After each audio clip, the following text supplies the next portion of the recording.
Gilmore. Yes. Okay, so this has been a little while in the making. So this is Up Close and Personal with Craig Gilmore. I like this look on you very much. I'm one of those that gets to see the mini Craig Gilmores, but the world doesn't always get to see that, so I'm happy that you're sitting down in an intimate setting. Yeah. Well, I wasn't born in a suit. A lot of people think I was born. Really? Right. Oh. I'm in suits so much, people think I was born in a suit, but I am very much into fashion, and I think it kind of comes naturally. My mother made hats, my father made suits, and I grew up in a home that had sewing machines everywhere. I knew how to use them. I couldn't make anything, I could repair anything. Oh. But I love fashion. Oh, I yes, love you do. fine art. I love all those things that are pleasing to the eye. So I try to dress according to what I love. You do, and people see you out and think that you might be some type of model, but you're really a corporate guy. Did you always think you would be the corporate guy?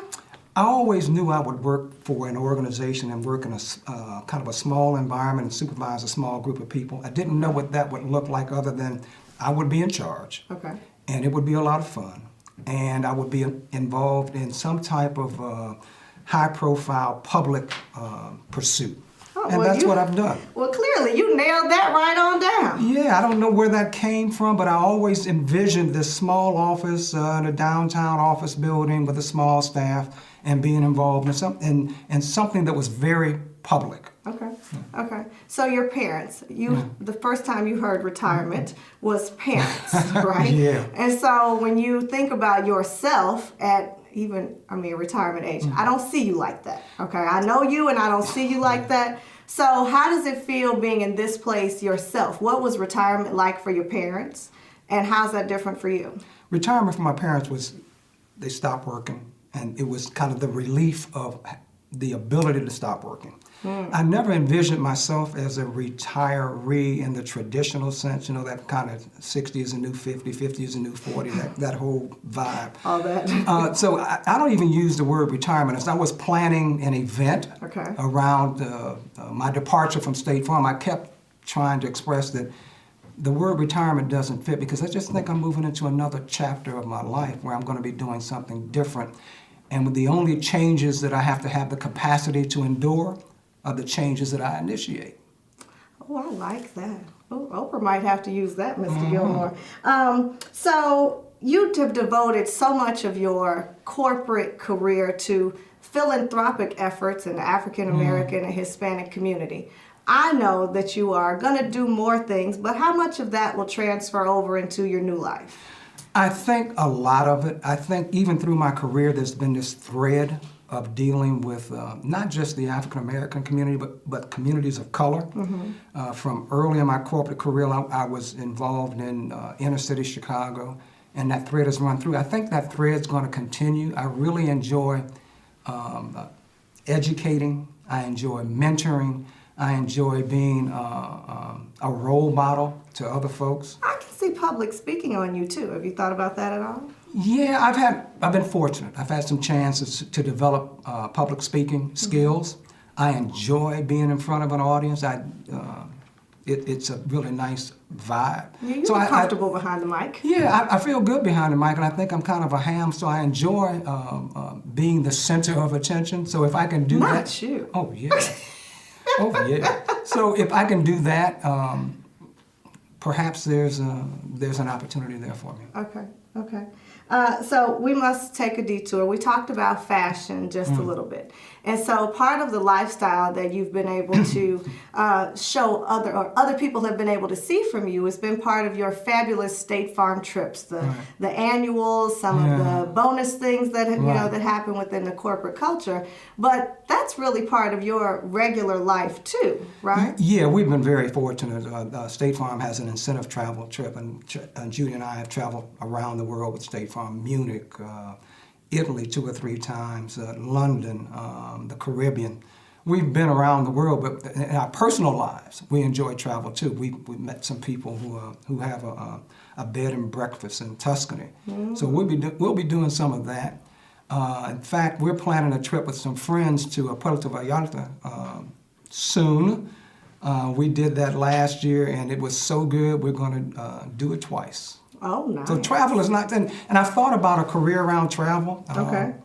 Not sure how that would look, but there are things in my life that I want to continue doing, and some of them will be revenue generating, and some will be just for fun. Okay, I know that's right. Yeah. Okay, so I have to give my own personal disclaimer to this interview that I get a chance to interact with you in your real life, and my best girlfriend, Judy, is your wife of 35 years, and you are by far one of my favorite couples in the whole wide world. We're one of my favorite couples too. Very smart. One of the things that I really like is that you two have a very good business flow. Right. And so your wife's business allows you to create a certain lifestyle and really help individuals. How does that work when you're the corporate guy and she's the businesswoman? What's that like? Well, I think moving into the future, it will work seamlessly in the future because the work that she does, she's a professional network marketer.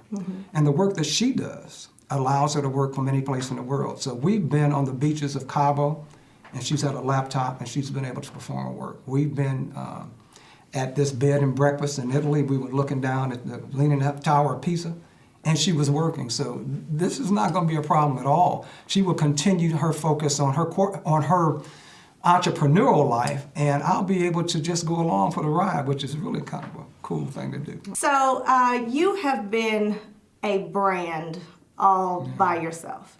There's the image that people see when you are working, whether it is Bud Billiken Day Parade or Expo for Today's Black Women, or speaking on so many of these boards that you represent, the 100 Black Men.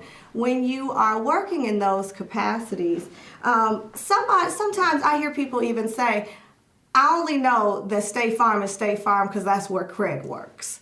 How challenging is it for an individual to create the type of brand that you've built for yourself? Because really, corporate America these days is not a stable gig like it used to be. So is that, reputation management? What did you put together to get this Craig Gilmore separate from State Farm, yet make it one? Well, everybody's got a brand.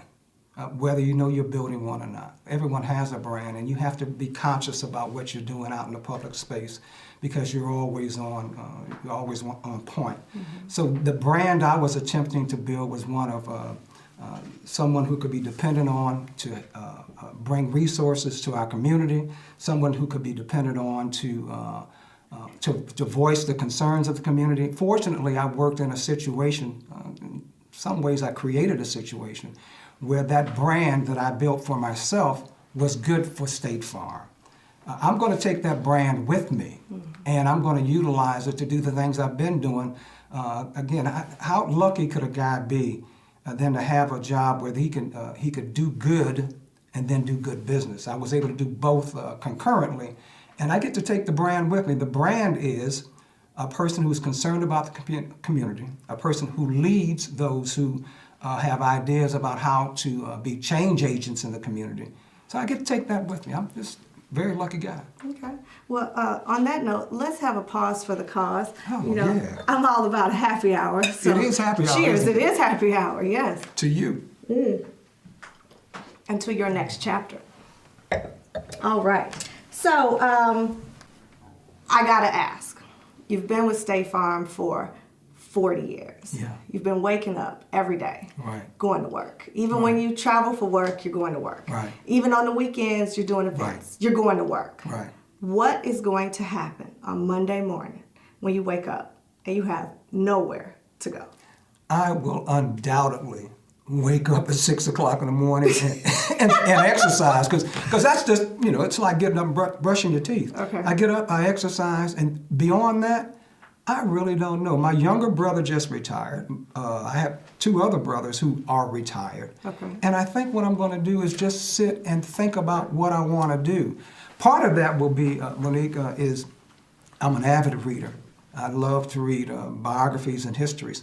I'm going to figure out a way to weave that into my life where I can share what I learn in books with other folks. I had this idea.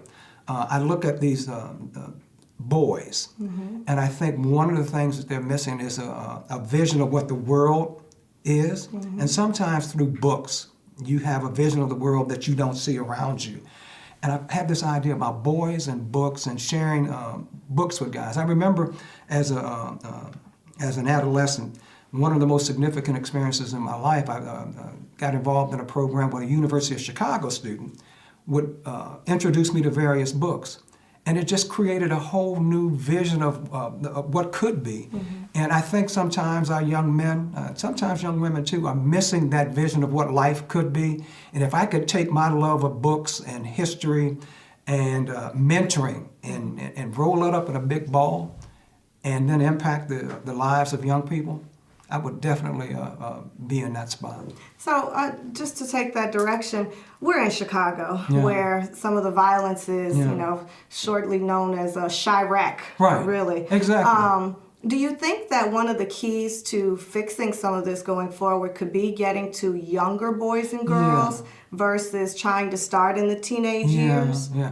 Monique, I spend a lot of time thinking about that. I'm chairman of the board of 100 Black Men of Chicago. We are very good at dealing with high school to post-high school education. And there's a spot for the 100 in that.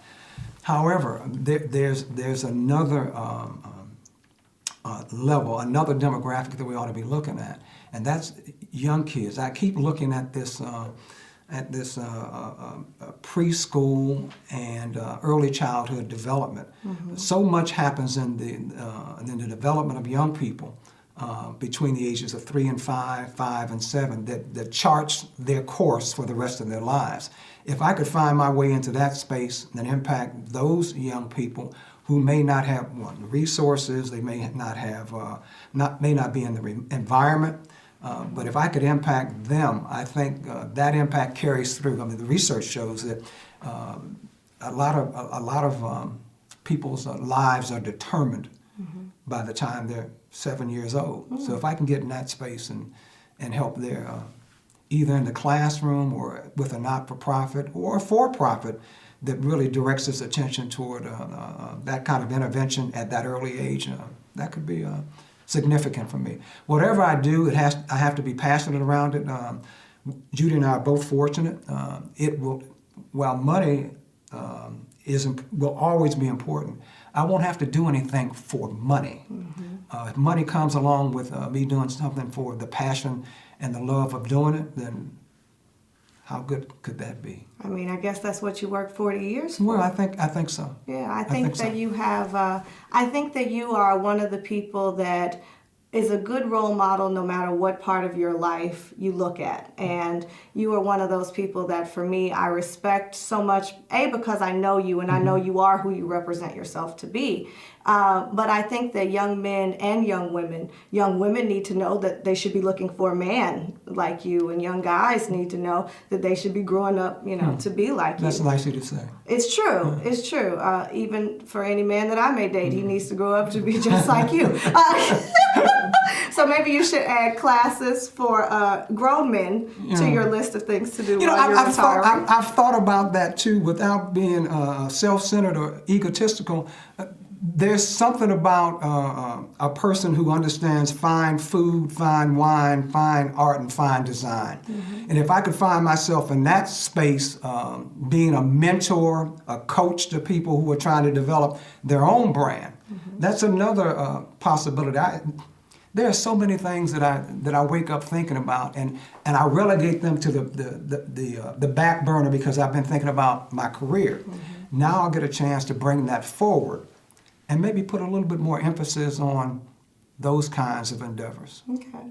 So you are a marketing guy through and through. Oh, golly, School yes. just happened to give you a way to further that ability. Right. So as a marketing person, what is it that you see would be the one thing, other than the mentoring, but from a business perspective, that you would like to affect? What would you like to have the Craig Gilmore touch on? I would like for that touch to include some impact on those people out here who are presenting products to corporate America, products that they want to sell. They claim, they contend that they represent a certain demographic, or they could bring a demographic to a company. Young adults, African Americans, Hispanics, Asians. I would like to share with them what corporations are looking for. I think there are a lot of folks out there with great ideas, with great followings, but they're having difficulty translating what they have into a language that corporations understand. Oh. And I understand the language of corporations. I understand how, predictive modeling. I understand how to create certain metrics around the results that you produce. And I think that bridging that gap between the idea and the ability to share that idea in a way that a corporation or any other entity will buy that from you and get value from it, I think I might be the person who can help with that. But now that you mention it, I think you might be the only person Well, who can help that. That sounds I'm like sure- $1 million business I'm idea. sure there are other people who have that idea. If you need any marketing assistance. Well, So I've got to add, this has been a great opportunity to really show more people, what laid back Craig is like. But I have to ask you, as you go into this new part of life, this new chapter where social media is king and reality is what people want, this type of snippet into your life is really, it's rare. What makes it okay now at this chapter? You speak publicly a lot and corporately, but this is Craig. Well, that's the key. It's about me. I don't have to be concerned about how this impacts State Farm's brand. And for 40 years, I've been building a brand that was valuable to a particular corporation. And I've enjoyed it, and State Farm has too. And I like to tell a lot of folks that we're pretty even. They asked me to do a certain thing, and I produced the results for them. Now it's the Craig brand. I'm managing my own reputation now, and whatever that means, I'm not sure what that means, but it really is all about, from a business standpoint, it's all about me and what I can bring to the table, and how I can make connections between those who are trying to sell a product and the buyers of products. Well, I look forward to seeing your next chapter unfold. I do understand that you have a strict policy. You want to take a little time off, like right now? At least 2 months. At least 2 months? Yeah. Okay, so you have your phone, your voicemail will say, I'm not returning calls for the next 2 months? Pretty much. Pretty much. All right, well, at least people will know why they're not getting their calls returned. But eventually, Craig Gilmore will surface and the Phoenix shall rise again. Oh, yeah. And I'm kind of looking forward to that next chapter, too. Don't know what it would look like, but it's half as much fun and results-oriented as my last 40 years have been. Watch out. Well, I'll drink to that. Cheers. Cheers. To you.